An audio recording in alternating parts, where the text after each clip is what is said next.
Saya melihat tadi strategi partai itu sekarang hampir semua partai sudah bersifat modern. Ya, Ya. setuju. Jadi sudah bersifat modern Ya. yang dalam arti kata ketika sudah bersifat modern, mereka tidak menutup dirinya secara eksklusif Ya. hanya untuk mencoba memajukan Kadernya. kader.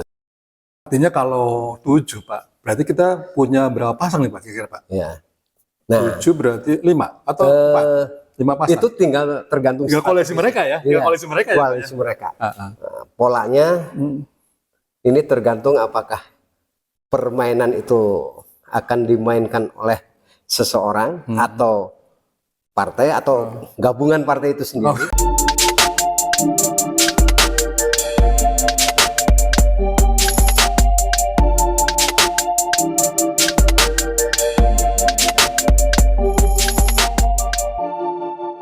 Assalamualaikum warahmatullahi wabarakatuh. Waalaikumsalam Salam sehat dan tetap semangat para pemirsa dimanapun berada. Kembali bertemu di The Leader bersama saya Yayan Indrayana.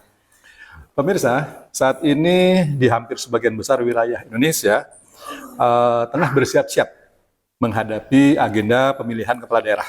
Begitu juga halnya dengan di Kota Cirebon, juga akan melaksanakan agenda yang sama, yaitu pemilihan wali kota periode 2024-2029 pada sekitar akhir November 2024 nanti. Tentu saja ini merupakan hajat yang sangat menarik bagi masyarakat Kota Cirebon untuk dapat memilih siapa calon pemimpinnya di masa yang datang. Harapannya kita akan dapat mendapatkan pemimpin yang tepat, yang betul-betul memahami permasalahan yang ada di Kota Cirebon dan mampu memberikan solusi bagi permasalahan yang ada. Tetap tentu endingnya adalah bagaimana pemerintah agar dapat meningkatkan kesejahteraan bagi warga masyarakat Kota Cirebon.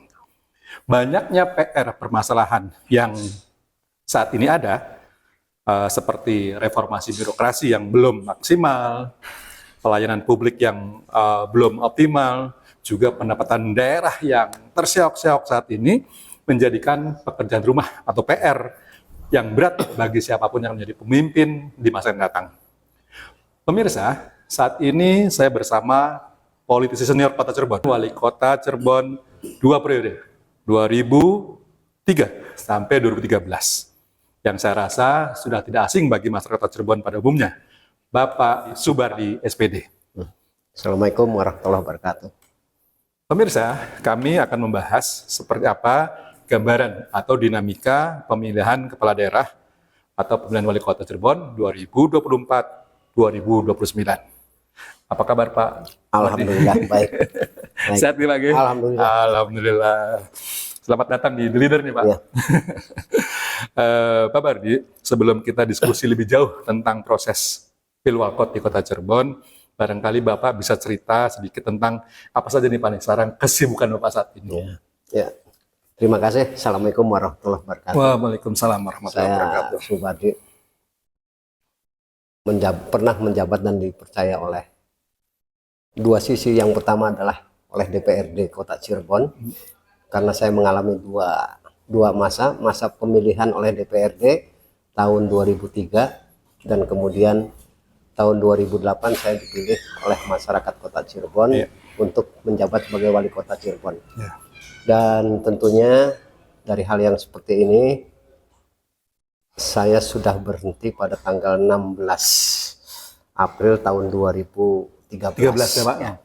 Alhamdulillah pada kesempatan yang berbahagia ini saya diundang oleh The Leader mendapatkan kepercayaan untuk mengisi salah satu ruangan kosong dalam podcast yang seperti ini. Pada keseharian aktivitas saya ya, pertama saya tetap mencoba berhubungan dan berkomunikasi dengan masyarakat, dan yang kedua dari hal yang ada saya mendapatkan kepercayaan kembali menjadi ketua orari Kota Cirebon ya, lokal Kota Cirebon. Itu sudah berapa lama berarti, Pak? 2 periode, hampir 6 tahun ya. Luar biasa. Ya, hampir 6 tahun. Ya, saya kiprahnya sementara itu saja dulu. Oke. Ya, terima kasih Pak Bardi. Pak Bardi, saat ini Kota Cirebon itu kan dan juga banyak daerah lain di Cirebon di Indonesia ini sudah mulai disibukkan Ya. dengan persiapan pelaksanaan pemilihan kepala daerah. Menurut pandangan Bapak nih secara umum aja Pak, kira-kira seperti apa nih gambaran Pilwal Kota Cirebon ke depan? Umumnya dulu Pak. Ya, Oh, enggak, Pak? secara umum saya melihat maraknya, walaupun belum mulai, ini baru pada tahapan Pendaftar penjaringan. jaringan, ya. Penjaringan seluruh partai maupun ada beberapa yang kemarin dibuka oleh KPU, dan saya dengar ada salah satu pasangan Ya. independen. Ya. Independen ya Pak? Iya, Oh. kemarin yang baru saya dengar, Mhm. dan kemudian ada beberapa pasangan yang muncul. Tentunya secara administratif ya mereka mungkin sudah menyelesaikan hal itu semua, dan mereka berkesempatan untuk menjadi apakah E1 ataupun E2 wali kota atau wakil wali kota. Jadi kembali maraknya orang-orang kota Cirebon, mungkin juga orang-orang yang di luar kota Cirebon untuk melirik sebagai pemimpin di kota Cirebon, ini ya. itu sah-sah saja. Mereka dipersilakan untuk mendaftar, dan saya secara pribadi yang pernah dipercaya untuk menduduki jabatan wali kota itu mempersilahkan kepada siapapun, baik itu warga kota Cirebon maupun warga di luar kota Cirebon, untuk mendaftarkan menjadi wali kota ataupun wakil wali kota. Jadi bakal seru nih Pak ya? Iya, ya, cukup lumayan. Oke. Nah, begini Pak, saat ini kan kita tahu bahwa partai-partai dengan pemilih suara terbanyak seperti Nasdem, Golkar, Gerindra atau PDIP kan punya peluang menampilkan jago-jagonya ya Pak ya. Menurut pandangan Bapak nih, apakah kader-kader partai tersebut sudah siap untuk maju sebagai calon wali kota atau harus mencari orang di luar kader Pak? Ya. Kalau secara umum saya melihat kesiapsiagaan dari organisasi partai politik, dalam hal ini partai politik, ini mereka sudah mempersiapkan beberapa kadernya untuk maju ke sana. Ya. Dan keseriusan ataupun kesungguhan mereka untuk mencalonkan wakil-wakilnya di eksekutif ini sungguh sangat luar biasa. Ya. Oleh karena itu, saya sangat berharap juga kepada masyarakat agar pertama mempercayai kepada mereka terlebih dahulu. Ya. Nah, agar siapapun nanti yang muncul, mudah-mudahan pertama adalah penggodokannya melalui partai-partai itu. Ya. Yang kedua adalah silakan masyarakat memilah dan memilih siapa di antara kader-kader partai itu yang cocok, yang bisa membangun kota Cirebon untuk 5 tahun ke depan. Ya. Dan harapan ini tentunya mari kita sama-sama lah, mari kita sama-sama untuk melihat ke arah masa depan. Ya. Nah, sekarang begini Pak, kalau dengan melihat banyaknya partai-partai yang membuka pendaftaran melalui penjaringan tadi itu, ini kalau dalam pandangan Bapak, apakah itu merupakan bentuk kegagalan partai membina kadernya? Kan harusnya kader dong Pak yang berhak untuk dicalonkan. Gitu Pak, gimana Pak menurut pandangan Bapak? Ada beberapa partai yang punya strategi tersendiri dengan hal yang seperti itu. Tetapi juga ada partai yang membuka secara umum. Nah, pengertiannya kita mohon maaf bagi saya secara pribadi, dalam tanda kutip tentunya, janganlah kita buru-buru untuk menjustifikasi ya, partai apa ataupun partai apa yang kira-kira belum mencoba menjaring hal yang seperti itu. Mungkin ini adalah satu strategi, satu strategi bagi partai tersebut untuk bisa menjaring orang-orangnya, apakah orang-orang yang ada di luar ataupun kader-kadernya itu sendiri. Nah, ini terlihat dari beberapa partai, ada yang mencoba secara tertutup, ada pula yang mencoba terbuka melakukan penjaringan di luar kader, atau bahkan ada partai yang mencoba mengawinkan dua-duanya, mengkombinasikan atau memixing hybrid Pak. Hybrid. Ya, dua-duanya. Nah, seperti itu. Nah, Bapak kan cukup lama di partai ya Pak ya. Artinya kalau ada hal seperti itu gimana ya Pak? Artinya misalnya kenapa saya sebagai kader kok bukan saya yang dicalonkan, gitu Pak, seperti itu. Ada perasaan seperti itu nggak Pak? Ya, saya melihat tadi strategi partai itu sekarang hampir semua partai sudah bersifat modern. Setuju. Jadi sudah bersifat modern, Ya. yang dalam arti kata ketika sudah bersifat modern, mereka tidak menutup dirinya secara eksklusif Iya. hanya untuk mencoba memajukan Kadernya. kadernya. Oke. Itu pun pada saat-saat sekarang saya melihat mulai 5 tahun atau bahkan 10 tahun yang lalu itu mencoba memixing atau menghybrid antara kader dan juga tokoh masyarakat yang dipandang layak untuk bisa Dicalonkan ya, Pak. ya, Oke. oleh partai tersebut. Iya. Oke. Nah, Pak, dalam kalau kita lihat bahwa dalam Pilwakot kali ini rasanya tidak mungkin partai itu jalan sendiri. Betul. Artinya dia harus berkoalisi dengan partai-partai lain, Pak, untuk Betul. bisa memunculkan calonnya. Nah, menurut pandangan Pak Bapak nih, partai apa saja, Pak, yang memiliki peluang untuk berkoalisi? Ya. Di kota Cirebon dari hasil perolehan kemarin, semua partai politik harus berkoalisi. Harus berkoalisi, Pak, ya. Karena Artinya semua partai bisa punya peluang yang sama ya, Pak? Iya. Walaupun yang sedikit nih suaranya. memang kalau dalam aturan kan partai yang bisa mencalonkan itu adalah partai yang sudah memenuhi persyaratan dengan 20% ya. Ya. Nah, sementara di kota Cirebon Ya. perolehan kursi terbanyak adalah salah satu partai ya. Ya. Salah satu partai dan itu baru mendapatkan 6. Kalau saya boleh sebut adalah Partai Golkar, Golkar, ya. dan kemudian partai lainnya baru Nasdem? mendapatkan Nasdem, kemudian Gerindra. Gerindra 5, Oke. PDI dan PAN serta yang lainnya 4 ya. 4 Oke. dan 3-4 atau 3 menuju ke 4, ada yang 2 menuju ke 3 dan lain sebagainya, sehingga semua partai atau disebutkan di sana calon itu bisa diajukan oleh partai Iya. atau Hasil kesepakatan. gabungan Kesepakatan. atau, ya, atau gabungan partai sehingga memenuhi kuota 20%. Oh, Nah, kalau 20% dari jumlah anggota DPRD kita dengan 35 itu harus 7 7 kursi. ya, Pak ya. Harus 7 kursi. Artinya kalau 7, Pak, berarti kita punya berapa pasang nih, Pak, kira-kira, Pak? Ya.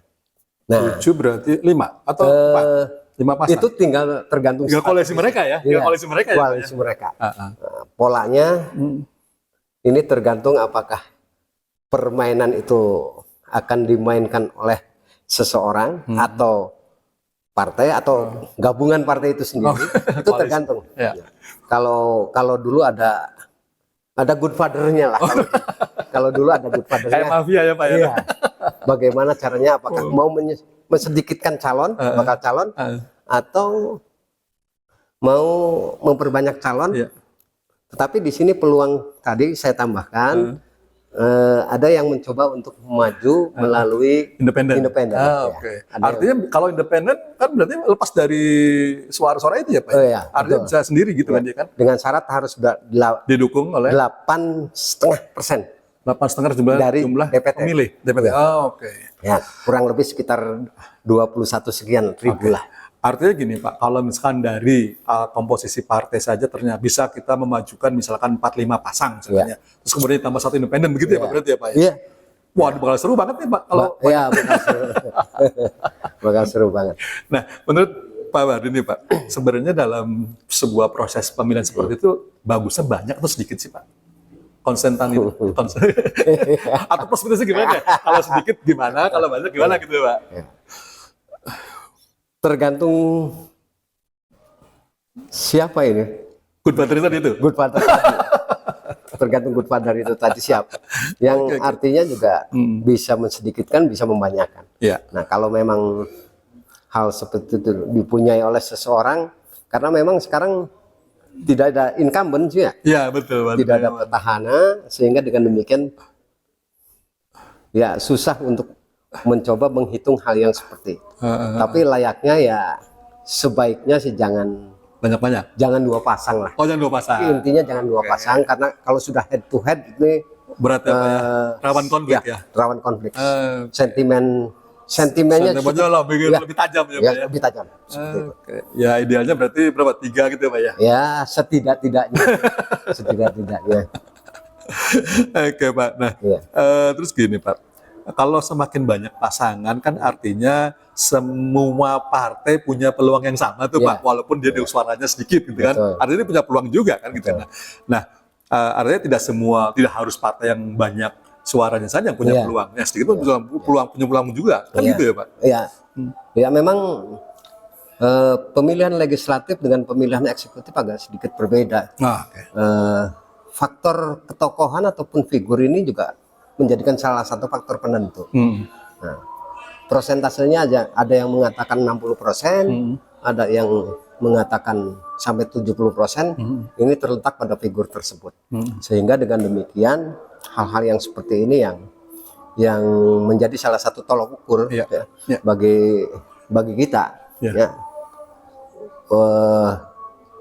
untuk keterpilihan dari orang atau pasangan tersebut Iya. menuju ke arah S1 ataupun E2-nya. Iya. Nah, dari hal-hal yang ada seperti ini ya, siapapun yang muncul ya, kita sudah tahu ada beberapa orang yang sudah muncul di kota Cirebon. Siapa Pak? Sebutkan aja Ya. Pak. Kalau yang sudah secara Eksplisit. walaupun mereka belum Masih malu-malu gitu. ya, belum juga mengantongi secara resmi dari partainya. Seperti dulu pernah jadi incumbent ya, walaupun sempat terhenti ya, seperti Bu Eti, Bu Eti, kemudian tidak menutup kemungkinan ada koalisi yang masih konvensi ya, yang masih konvensi itu seperti Heri Hermawan, Oh, Golkar ya. Golkarnya, kemudian Edo. Kemudian ini juga tidak menutup kemungkinan akan ada tambahan. Ya, tambahannya apakah saya etis tidak etis ketika saya mencoba menyebutkan sekarang mungkin saja seperti PJ sekarang. PJ Wali Kota Pak ya? Iya, PJ Wali Kota. Karena sama aja kayak incumbent Pak. Iya. Nah, saya belum bisa menyatakan itu incumbent ataupun tidak karena beliau belum tahu menyatakan dirinya apakah saya sudah siap maju, belum ada declare ya Pak. Iya, declare-nya. Kalau beliau sudah menyatakan itu maju, maka saya sebutkan incumbent. Oke. Termasuk PDI ada berapa 9 orang yang kemarin daftar ya. Dari 14 9 orang dan kemudian ada dari partai PAN Ya. Dhani, Ya. Dhani dan beberapa dari Gerindra yang Artinya partai-partai besar itu yang macam Golkar itu punya peluang ya Pak ya? sangat punya peluang. Ya, sangat punya peluang. Siapapun yang ini kalau dari urutan kursi Ya Pak ya. peluang pertama mungkin juga dari Golkar.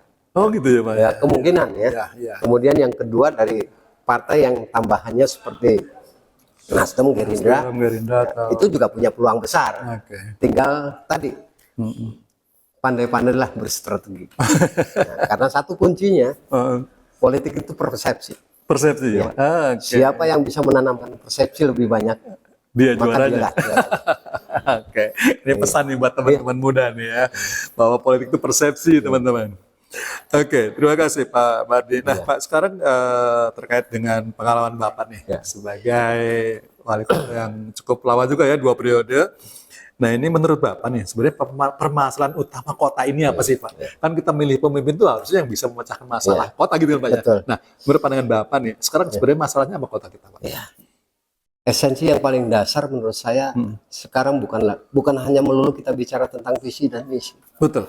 Ya, belanja masalah, orang sering mengatakan menantang tentang visi dan misi, bahwa visi dan misi bakal calon yang kemudian menjadi calon. Menurut saya itu adalah norma yang kedua. Ya. Ada norma esensial yang memang harus diselesaikan secara mendalam. Ya. Dan ini harus serius. Ya. Ya, harus serius. Karena rasa keprihatinan saya setelah saya mencoba menjajaki beberapa, bukan katanya, bukan konon, tetapi saya mendengar dan melihat dengan mata kepala saya sendiri ada keengganan orang untuk melakukan pembangunan oleh pelaksananya, oleh pelaksana pembangunan, sehingga mereka tidak mau lagi menerima anggaran-anggaran yang berada di sektornya. Ini cukup prihatin. Maka menurut artinya saya dinas-dinas itu tidak mau menerima anggaran. iya. Ini bukan konon. Ya. Udah terjadi ya Pak ya? Sudah terjadi dan maka itu memang harusnya visi dan misi. Tetapi hal yang paling mendasar adalah berikan keamanan dan kenyamanan bagi mereka. Ya. Jadi para dinas-dinas itu akan diberikan keamanan ya, kenyamanan supaya ketika bekerja mereka betul-betul terlindungi gitu ya Pak ya. Oke, oke. Ya artinya ini ada di birokrasi ya Pak ya. Birokrasi. Oke, terima kasih Pak Bar. Ini luar biasa ya. Seperti saya sampaikan tadi bahwa salah satu persoalan kita adalah reformasi birokrasi. Ya. Nah, tentu saja itu adalah merupakan salah satunya merupakan bagaimana kita bisa menciptakan keamanan dan kenyamanan dalam bekerja, sehingga orang tidak takut gitu Pak ya. Betul. Tidak takut ketika harus menghadapi pemeriksaan dan seperti itu. Apa? Oke, nah Pak, opini di luaran Pak, banyak praktek money politik yang melibatkan oknum-oknum politisi misalnya Pak ya. Nah ini menurut Bapak gimana pandangan Bapak? Ya memang ini buah si malakama. Ya. Hal-hal yang seperti ini. Kadang orang juga mencoba berargumentasi di antara hal yang seperti itu. Ya. Siapakah yang salah? Ya. Apakah politisinya atau masyarakatnya? ini banyak juga hal-hal yang seperti itu yang saya dapatkan ketika saya mencoba hal yang seperti itu. Maka ada keinginan bagi diri saya secara pribadi, kemudian saya mencoba menggetok tularkan hal-hal seperti itu, di mana ada beberapa komunitas yang saya coba ikuti. Saya sangat berharap hal-hal yang seperti ini kalau menghilangkan mungkin susah ya Pak. Mungkin susah. Saya mencoba mereduksi lah, walaupun meminimalisir ya Pak. Meminimalisir hal-hal yang ada, sehingga dengan demikian mudah-mudahan tadi image yang negatif ya. Image yang negatif ini tidak mendominasi hal-hal yang ada. Nah, memang itu terjadi, termasuk kemarin ketika saya mencoba berbicara dengan para alim ulama, harapan saya juga melalui suara mereka, tolonglah siar ya hal-hal yang seperti ini, sehingga dalam dakwah-dakwahnya gitu dakwahnya, sehingga dengan demikian mudah-mudahan tereduksi atau meminimalisir hal-hal yang tidak kita inginkan bersama itu. Dan saya percaya dan yakin mudah-mudahan hal itu akan terjadi sebagaimana yang kita harapkan bersama. Oke. Baik, Pak Bardi, tadi Bapak sudah banyak cerita tentang pasangan-pasangan atau siapa-siapa yang kemungkinan akan maju dalam pilwalkot ke depan. Nah, dalam pandangan Bapak, prediksinya seperti apa nih Pak? Ibarat kalau kita nonton bola kan prediksi seperti apa prediksinya? Andai pada hari ini, andai pada hari ini, PJ Wali Kota atau Agus Mul sudah mendeklar bahwasanya maju sebagai calon wali kota, maka mungkin saja peluang itu salah satunya ada di dia. Kemudian prediksi yang kedua adalah ke Ibu Eti Herawati. Nah, maka dari dua hal inilah silahkan mereka berpasangan dengan siapa, sehingga dengan demikian itu akan bisa diprediksi dengan mudah. Sayangnya dari keduanya ini, apakah ini baru hawar-hawar atau kabar burung dan lain sebagainya. Sebetulnya kalau kedua-duanya bisa bersatu ya akan lebih bagus. Akan lebih bagus ya. Cuma sayang mereka rata-rata berebut kursinya satu semua ini sayangnya. Nggak ada yang mau jadi dua ya Pak ya. Kalau salah satunya mau mengalah gitu. Iya, mau mengalah. Nah, seperti itu. Nah, tinggal bagaimana kedua ini berstrategi.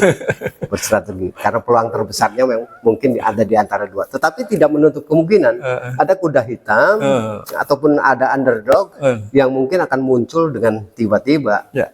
Apakah itu bisa dari perseorangan atau independen ataupun dari pasangan calon yang lain. Ini tidak menutup kemungkinan hal-hal yang seperti itu. Tetapi mudah-mudahan siapapun nanti yang terpilih, itulah yang terbaik bagi Kota Cirebon. Amin. Oke, Pak Bardi, sayang sekali waktu juga yang membatasi kita.